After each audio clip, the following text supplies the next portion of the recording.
चौकीदार हत्याकांड का पर्दाफाश, मुठभेड़ में आरोपी घायल। मुजफ्फरनगर जनपद के थाना चरथावल क्षेत्र में हुए सनसनीखेज चौकीदार हत्याकांड का पुलिस ने सफल खुलासा कर दिया है। इस मामले में पुलिस और एसओजी की संयुक्त टीम ने मुठभेड़ के दौरान एक आरोपी को गोली लगने से घायल अवस्था में गिरफ्तार किया, जबकि उसके दूसरे साथी को भी घेराबंदी कर दबोच लिया गया। पुलिस की इस कार्रवाई को बड़ी सफलता माना जा रहा है। घटना 24-25 अप्रैल 2026 की रात की है, जब कस्बा चरथावल स्थित किड्स हेवन पब्लिक स्कूल में तैनात 48 वर्षीय चौकीदार राजू की अज्ञात बदमाशों ने बेरहमी से हत्या कर दी थी। हमलावरों ने फावड़े और डंडे से उसके सिर और गर्दन पर ताबड़तोड़ वार किए, जिससे उसकी मौके पर ही दर्दनाक मौत हो गई। इस वारदात से इलाके में सनसनी फैल गई थी और पुलिस पर जल्द खुलासे का दबाव बढ़ गया था। मृतक के भाई की तहरीर के आधार पर थाना चरथावल में मुकदमा दर्ज कर जांच शुरू की गई। वरिष्ठ पुलिस अधीक्षक संजय कुमार वर्मा के निर्देश पर इस जघन्य हत्या के खुलासे के लिए थाना पुलिस और एसओजी की संयुक्त टीम का गठन किया गया। पुलिस लगातार सुराग जुटाने में लगी रही।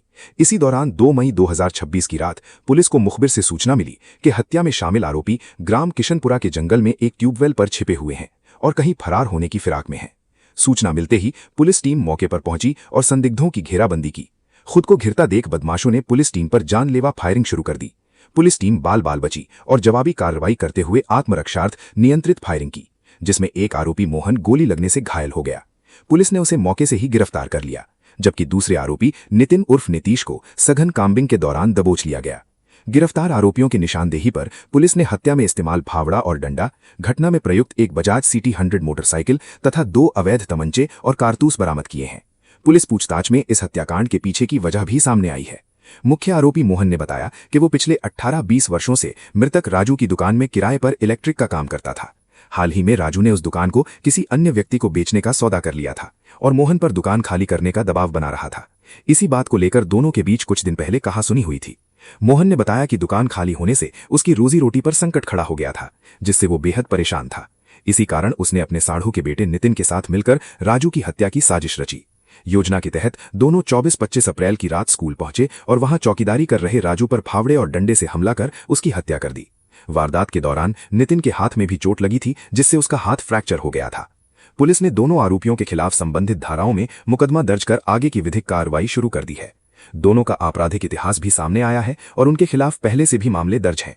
इस पूरे मामले के सफल खुलासे और आरोपियों की गिरफ्तारी पर वरिष्ठ पुलिस अधीक्षक द्वारा पुलिस टीम को 25,000 रुपए के इनाम से सम्मानित किया गया है। पुलिस की इस कार्रवाई से क्षेत्र में राहत का माहौल है। हालांकि इस जघन्य हत्या ने लोगों को झकझोर कर रख दिया है। खुलासा हुआ किस तरह घटना को अंजाम दिया गया?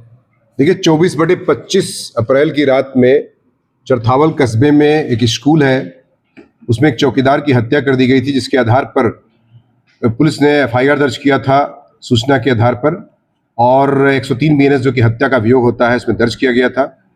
बाकी पुलिस की 3 टीमें एसपी सिटी के नेतृत्व में, सीओ सदर के नेतृत्व में काम कर रही थी, जिसमें सभी एसओजी थाने की टीम और एक अलग से टीम लगाई गई थी।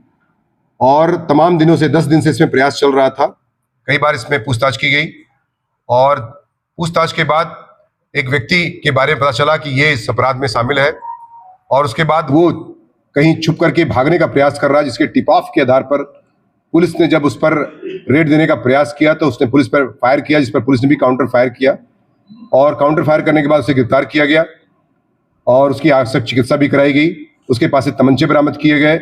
मोहन नाम का, जब पूछताछ की गई तो मोहन नाम का जो कृष्णपुरी का रहने वाला थाना चरथावल का है, वो चौकीदार से लगभग 18-20 वर्षों से परिचित है, तथा जो चौकीदार जिसकी हत्या की गई थी राजू, उस व्यक्ति के दुकान में ये लगभग 20 वर्षों से इलेक्ट्रिक की दुकान करता है। बार बार किसी को बेचने का धमकी देना, किराया बढ़ाने की धमकी देना और विभिन्न प्रकार के शराब पीने के लिए या तमाम चीज़ों के बार बार पैसे मांगना, उससे वो तंग आकर के उसने, जैसा कि पूछताछ में स्वीकार किया है, उसने प्लान किया उसके बाद, और फिर जो है लगभग 35 किलोमीटर दूर जाकर के अपनी मोटरसाइकिल से अपने ही एक नितिन नाम के जो कि साढ़ू का बेटा है उसको संपर्क किया, उसके बाद उसके साथ लाया।